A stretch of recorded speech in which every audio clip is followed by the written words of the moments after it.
Hello दोस्तों, welcome to my YouTube channel the root of education. जैसा कि आप लोगों को यहाँ दिख रहा होगा कि आज का जो हमारा वीडियो है वो सेल के ऊपर बनने वाला है और इस वीडियो में हम लोग कुछ क्वेश्चंस की प्रैक्टिस करेंगे। तो चलिए बिना किसी देरी के हम स्टार्ट करते हैं। तो दोस्तों, ये हमारा पहला क्वेश्चंस है। The cell was discovered by, options हैं ए स्वासन, Leeuwenhoek, Robert Hooke and Robert Brown. तो जो इसका करेक्ट आंसर है वो रॉबर्ट हुक होगा। आप सभी लोगों को ये क्वेश्चन मैं आशा करता हूँ समझ में आया होगा। और दूसरा क्वेश्चन है the plant cell differ from animal cell by, options हैं a presence of vacuoles, b presence of cell wall and chloroplast, c presence of cell wall and d absence of chloroplast. तो जो इसका correct answer है वो option number b है, presence of cell wall and chloroplast. दोस्तों, question number तीसरा है which of the following is present in both prokaryotes and eukaryotes. मतलब कि ऐसे इन सब ऑर्गेनल्स में से ऐसे कौन से ऑर्गेनल्स हैं जो prokaryotic cells and eukaryotic cells दोनों में पाए जाते हैं। ऑप्शंस हैं a lysosome, b vesicles, c chloroplast and d plasma membrane. तो जो करेक्ट आंसर है वो डी प्लाज्मा मेम्ब्रेन। और चौथा क्वेश्चन साथियों, omnis cellula is cellula is generalization given by. जो ये ओमनिस सेलुला इज सेलुला है वो किस साइंटिस्ट या किस साइंटिस्ट के द्वारा बताया गया था। तो ऑप्शंस हैं ए लैमार्क, बी डाउट्रोचेट, सी लीवेनहॉक, डी बर्च्यू। तो जो आंसर है वो आंसर नंबर डी बर्च्यू है। पांचवा क्वेश्चन है दोस्तों, cells having membrane bound nucleus are known as. इसमें के ऑप्शंस हैं a prokaryotic cells, b eukaryotic cells, c mesophyll cell, d both A and b. तो आप लोगों को सेल जब चैप्टर पढ़ाया गया होगा या आप पढ़े होंगे तो आप लोगों को पता होगा कि जो प्रोकैरियोटिक सेल्स होते हैं इसमें कोई भी डबल मेम्ब्रेन बाउंड या मेम्ब्रेन बाउंड स्ट्रक्चर कुछ नहीं प्रेजेंट होते हैं। और यहाँ पर पूछा क्या है कि जो मेम्ब्रेन बाउंड न्यूक्लियस है वो किस में प्रेजेंट होगा। तो वो option number B eukaryotic cells में प्रेजेंट होगा। अगला question, which of the following cell has a diameter of 7 micrometre. 7 micrometre के डायमीटर का इसमें से कौन सा सेल है। ऑप्शन ए एरेथ्रोसाइट्स, जिसको हम लोग क्या कहते हैं आर बी सी भी कहते हैं, मोनोसाइट्स, सी न्यूरॉन, डी प्लेटलेट्स। तो जो इसका करेक्ट आंसर है वो ए आंसर एरेथ्रोसाइट्स। और इसका फिगर आप लोगों को एनसीईआरटी के पेज नंबर 127 पर देखने को मिल जाएगा। और आप लोगों को एक इम्पॉर्टेंट जानकारी के लिए मैं बता देना चाहता हूं कि इस 127 page number and 128 page number पर जितने भी डायग्राम्स बने हैं वो सभी नीट एग्ज़ाम के पॉइंट ऑफ व्यू से बहुत ही इम्पॉर्टेंट हैं। तो कृपया आप लोग एक बार उसे देख लीजिएगा। दोस्तों, क्वेश्चन नंबर 7 कह रहा है Theodor Schwann name the outer layer of the cell which is today known as. Option a tonoplast, b cell membrane, c basement membrane, d biological membrane. तो आप लोगों को इसका सही आंसर है बी सेल मेम्ब्रेन। थियोडेरसॉन ने जो बताया था अपने सेल थ्योरी के एक्सप्लेनेशन में वो आज के ज़माने में सेल मेम्ब्रेन के नाम से या फिर प्लाज्मा मेम्ब्रेन के नाम से भी जाना जाता है। Question number 8, the main arena of cellular activities in plant and animal cell is. Arena को आपको मैं मीनिंग बता देना चाहता हूँ। यहाँ एरिना मीन्स होता है एरिया यानी ऐसी कौन सी एरिया है जहाँ पर सेलुलर एक्टिविटीज होती हैं। Option A cell membrane, B mitochondria, C cytoplasm, D ribosome. तो आप सभी लोगों को पता होगा कि जहाँ पर सेलुलर एक्टिविटीज होती हैं उस एरिया का नाम है साइटोप्लाज्म।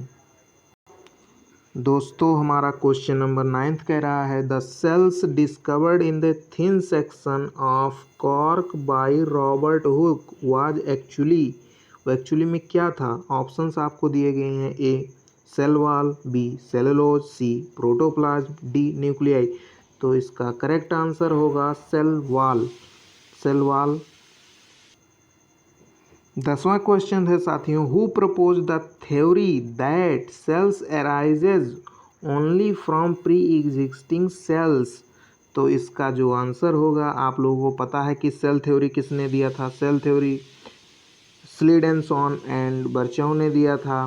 और आप लोगों को मैं बता देना चाहता हूँ इसका correct answer answer number b Virchow होगा। देखिए साथियों, आप लोगों को यहाँ सेल थ्योरी का एक बहुत ही महत्वपूर्ण क्वेश्चन मिल गया है, जो क्वेश्चन नंबर 11 है कि सेल थ्योरी स्टेट्स दैट, जो सेल थ्योरी थी हमारी वो क्या बताती थी। ऑप्शंस हैं a all cells have nucleus, b option all cells are living, c option cells produce by mitosis and meiosis, d cell are the fundamental and structural unit of plant and animal. As of course answer D is correct. Question number 12 है साथियों, an exception to cell theory is, ऐसा कौन सा exception है इन options में से जो cell theory में के हिसाब से है। तो option A angiosperm, B bryophytes, C insects, D virus. तो जो एक्सेप्शन है वो वायरस है, क्योंकि वायरस को ना तो हमारे किसी 2 किंगडम क्लासिफिकेशन या फिर 5 किंगडम क्लासिफिकेशन किसी में भी इसको जगह नहीं मिली है। आंसर क्वेश्चन नंबर 13 है, जो बहुत ही सिंपल क्वेश्चन है। Which of the following is largest isolated single cell. ये तो आप लोगों को पता ही होगा, बिना देखे आप लोग आंसर सी मार देंगे, ऑस्ट्रिच एग। क्वेश्चन नंबर 12 है, living being are made up of cells, this statement belongs to. आप लोगों का आंसर होगा यहाँ पर डी, जो कि स्लीडन एंड सॉन ने दिया था। दोस्तों क्वेश्चन नंबर 15 है, the cell as a basic unit of structure of living things was discovered by. Option A Schleiden and Schwann, B Mendel, C Robert Hooke, D Aristotle. तो जो इसका करेक्ट आंसर है वो answer number C Robert Hooke. And question number 16, ओ ये हमारे printing mistake हो गया है साथियों, 1 मिनट रुकिए मैं इसको सही कर रहा हूँ।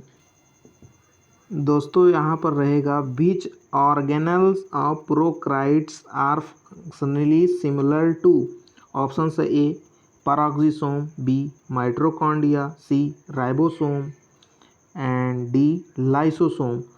तो जो इसका आंसर है वो बी माइटोकॉन्ड्रिया होगा। साथियों क्वेश्चन नंबर 17 कह रहा है cell envelope of prokaryotic consist of. तो आप लोगों को पता हो सेल एनवलप जो होता है हमारा 3 लेयर से मिलकर बना होता है। वो तीनों लेयर्स में पहले ग्लाइकोकैलिक्स, फिर cell wall and next cell membrane आता है। तो जो इसका करेक्ट आंसर होगा answer number D all of these. And question number 18, the genetic material of prokaryotic cell is called. तो जो genetic materials of prokaryotic cells होता है वो क्या होता है। आप लोगों को यहाँ पर जानने की ये ज़रूरत है कि जो प्रोकार्योटिक सेल्स होते हैं उसमें मेम्ब्रेन बाउंड ऑर्गेनल्स नहीं पाए जाते हैं, चाहे वो सिंगल मेम्ब्रेन हो व डबल मेम्ब्रेन हो। तो जो इसका करेक्ट आंसर होगा वो न्यूक्लियाइड होगा, क्योंकि जो न्यूक्लियस होता है वो भी मेम्ब्रेन बाउंड होता है, सेंट्रोसोम होता है वो भी मेम्ब्रेन बाउंड होता है। तो करेक्ट आंसर न्यूक्लियाइड होगा। दोस्तों क्वेश्चन नंबर 19 है, पॉलीसोम्स हैव 2 कंपोनेंट्स, वन हिज नहीं रहेगा, वन इज रहेगा। यहाँ पे वन इज रहेगा, one is ribosome while other is options E R मतलब एंडोप्लाज्मिक रेटिकुलम, बी mRNA, सी गोल्जी बॉडीज, डी माइटोकॉन्ड्रिया। तो जो पॉलीसोम्स होता है मैं आप लोगों को बता देना चाहता हूँ कि जो पॉलीसोम्स होता है वो जब mRNA पर mRNA पर राइबोसोम्स आके लग जाते हैं कुछ इस प्रकार से, तो उस स्ट्रक्चर को हम लोग पॉलीसोम्स या पॉलीराइबोसोम्स कहते हैं।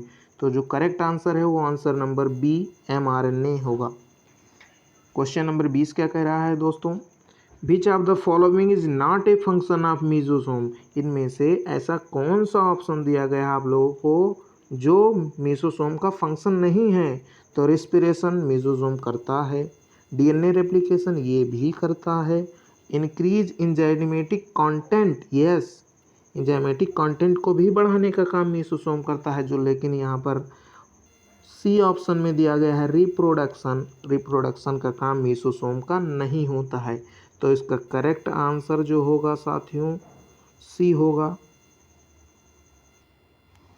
दोस्तों क्वेश्चन नंबर 21 कह रहा है कि लार्जर सब unit of prokaryotic ribosome is. आप लोगों को मैं बता देना चाहता हूं जो प्रोकैरियोटिक राइबोसोम्स होता है वो 70S का होता है। तो इसमें जो लार्जर सब यूनिट होगा वो 50S का होगा एंड स्मॉलर सब यूनिट 30S का होता है। तो आंसर नंबर सी है 50S।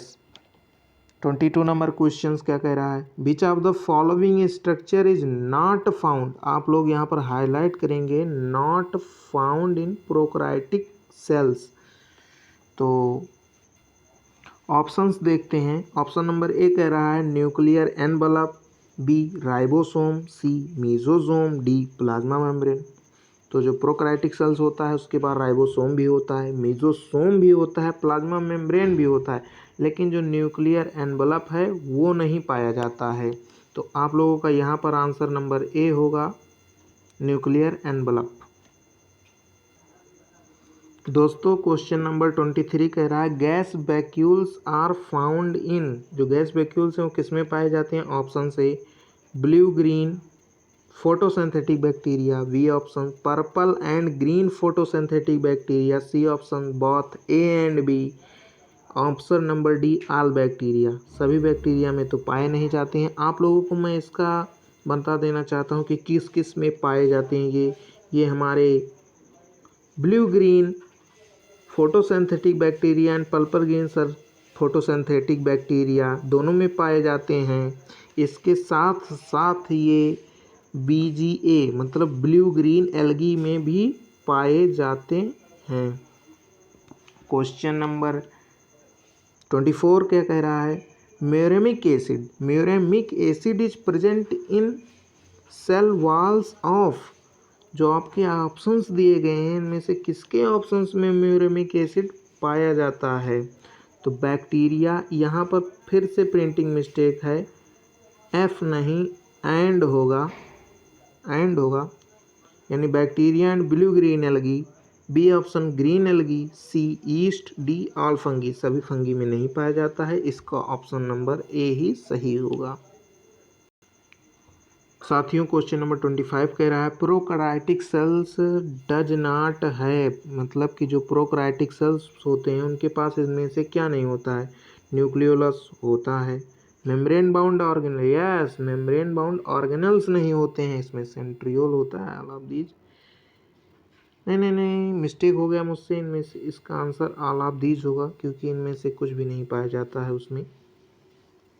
26 नंबर क्वेश्चन है सेवरल राइबोसोम्स में attach to a single mRNA and form a chain called. तो मैंने आप लोगों को क्वेश्चन बता ही चुका हूँ, जब mRNA पर ऐसे राइबोसोम लग जाते हैं तो उसको पॉलीसोम्स या पॉलीराइबोसोम्स कहते हैं। इसका आंसर डी होगा बोथ ए एंड बी।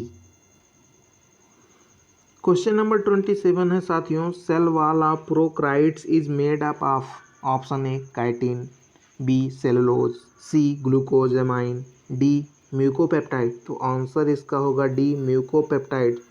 जो काइटिन का होता है वो हम लोग किसमें देखने को मिलता है, जो काइटिनेसियस होते हैं। और क्वेश्चन नंबर 28 देखते हैं। क्वेश्चन नंबर 28 कह रहा है कि gas vacuole are not reported in, यानी गैस वैक्यूल किसमें नहीं पाए जाते हैं।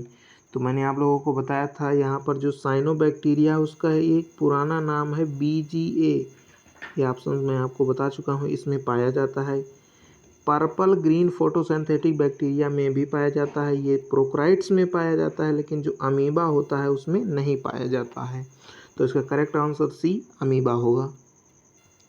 क्वेश्चन नंबर 28 कह रहा है प्रोकैरियोटिक राइबोसोम्स आर, जो प्रोकैरियोटिक सेल्स होते हैं उसमें कौन सा राइबोसोम्स पाया जाता है पूछ रहा है। ये तो मैं आप लोगों को ये बता चुका हूँ कि इसमें 70S राइबोसोम पाया जाता है, जो ऑप्शन नंबर डी है। तो आप लोग इसे डायरेक्ट लगा देंगे।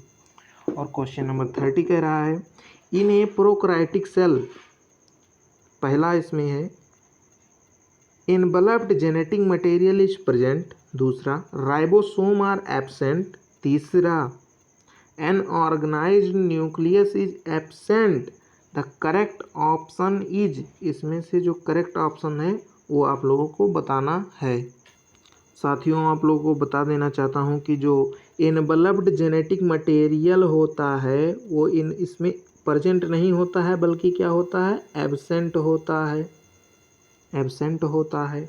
और राइबोसोम्स क्या होते हैं, राइबोसोम्स तो यहाँ पर प्रेजेंट होता है।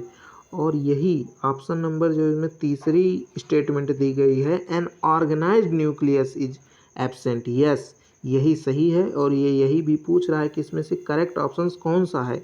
तो आप लोग option number C only third statement जो है हमारे पास वही सही है। तो साथियों ये हमारा पहला वीडियो था। आशा करता हूँ कि आप लोगों को ये अच्छे से समझ में आया होगा। और अगर आपको वीडियो अच्छा लगे तो प्लीज़ हमारे चैनल को सब्सक्राइब करें, इस वीडियो को लाइक करें और अपने ज़्यादा से ज़्यादा दोस्तों के पास शेयर करें। और इसमें कुछ प्रिंटिंग मिस्टेक्स हो गई थी, तो आगे से मैं कोशिश करूँगा कि ऐसी प्रिंटिंग मिस्टेक ना हो। तो आप सभी का धन्यवाद आने के लिए और हमारा वीडियो देखने के लिए।